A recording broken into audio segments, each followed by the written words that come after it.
नमस्कार, आप देख रहे हैं न्यूज़ 18 बिहार झारखंड। मैं हूं आपके साथ कोमल झा। आज बात करेंगे आपके किचन की। त्योहारों के सीजन में चीनी की मिठास थोड़ी कम हो गई है क्योंकि चीनी की कीमतों में भारी उछाल हुआ है। दिल्ली के बाजारों में तो महज एक पखवाड़े में चीनी की खुदरा कीमत करीब 17 से 20 रुपए प्रति किलो बढ़ गई है, जिसका सीधा असर अब आम जनता की जेब पर पड़ रहा है। मनी कंट्रोल की रिपोर्ट की माने तो चीनी की कीमत पिछले एक महीने में करीब 10% तक बढ़ चुकी है और रिकॉर्ड लेवल पर पहुंच गई है।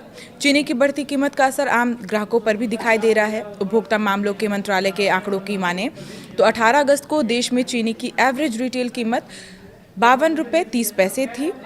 एक साल पहले इसी अवधि में ये कीमत 46.34 रुपये प्रति किलो थी। यानी सालाना आधार पर अगर कीमतों पर नज़र डालें तो चीनी की कीमत करीब 13% बढ़ गई है।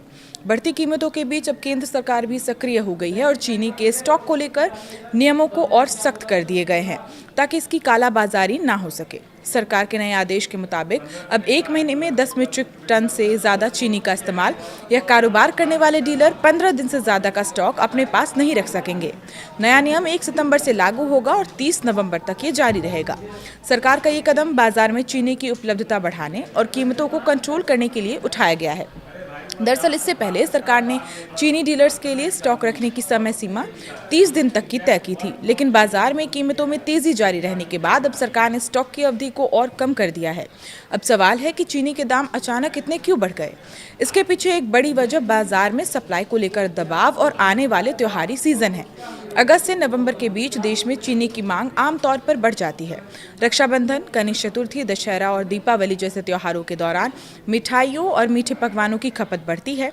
ऐसे में बाजार में पहले से चीनी का स्टॉक रखने की जरूरत भी बढ़ जाती है। चीनी की सप्लाई को लेकर एक और चिंता गन्ने की फसल से जुड़ी भी है।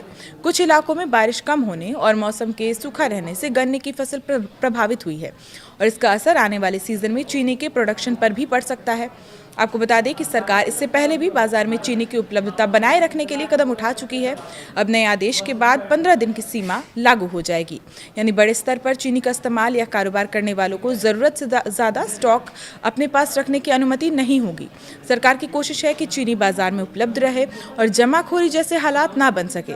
फिलहाल चीनी की बढ़ती कीमत ने आम आदमी की रसोई का बजट जरूर बिगाड़ दिया है, लेकिन सरकार की नई स्टॉक लिमिट से बाजार में कीमतों के नियंत्रण में कितनी मदद मिलती है ये तो वक्त ही बताएगा। आज के लिए इतना ही। देखते रहिए न्यूज़ 18 बिहार झारखंड।